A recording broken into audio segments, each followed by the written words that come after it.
Alors, voilà Axel de Tarlet qui nous parle de Drivey. Pour ceux qui ne connaissent pas, c'est de la location de voitures de particulier à particulier. Elle devient américaine.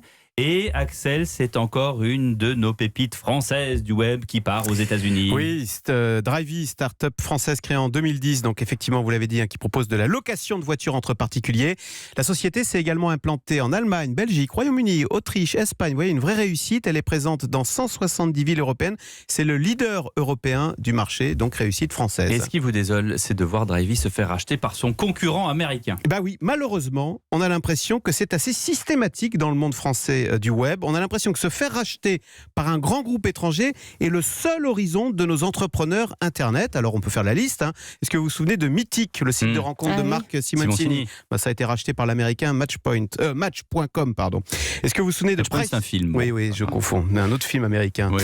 Est-ce que vous vous souvenez de Price Minister, le site d'achat de Pierre Kosciusko-Morizet, qui a été racheté par Rakuten? La Fourchette a été rachetée par TripAdvisor. Alors on pourrait dire que la bonne nouvelle, c'est que la France arrive à créer des startups sexy qui attirent les grands groupes du monde entier. Vous voyez, on est très fort pour l'amorçage, pour créer des startups. Mais la triste nouvelle, c'est que ces réussites françaises ne restent pas en France et passent sous pavillon étranger. Alors là, en l'occurrence, Drivey se fait racheter par une société californienne qui s'appelle Getaround. D'ailleurs, le nom Drivey va disparaître. Mais pourquoi est-ce que ces entreprises françaises se vendent-elles plutôt que de continuer l'aventure en solo? Alors ça, c'est la grande question, c'est le mystère. Il y a deux types d'explications. Un, contrairement aux États-Unis, il n'existe pas de marché européen. Quand vous réussissez en France, ensuite, il faut repartir de zéro pour conquérir le marché espagnol. Puis rebelote, il faut repartir de zéro pour aller en Italie, etc. Donc c'est épuisant. Et finalement, c'est malheureux à dire, mais c'est plus facile de conquérir l'Europe et le monde en partant des États-Unis avec la langue anglaise qu'en étant français. Et puis surtout, la deuxième explication, et qui est majeure, c'est l'argent. Les startups américaines bénéficient de financements massifs. D'ailleurs, c'est ce qui vient de se passer pour Drivey. L'acheteur américain qui s'appelle Getaround vient de réaliser une levée de fonds de 300 millions de dollars aux États-Unis qui lui permet de racheter cash le français Drivey. Ça veut dire quoi? Ça veut dire que c'est David contre Goliath, on peut rien faire?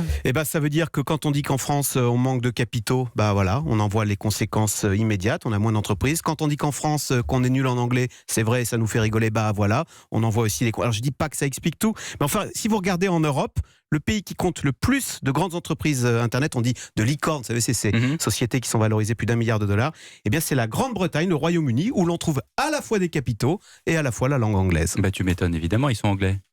Oui, c'est monsieur de la Palisse, monsieur de Tarlet.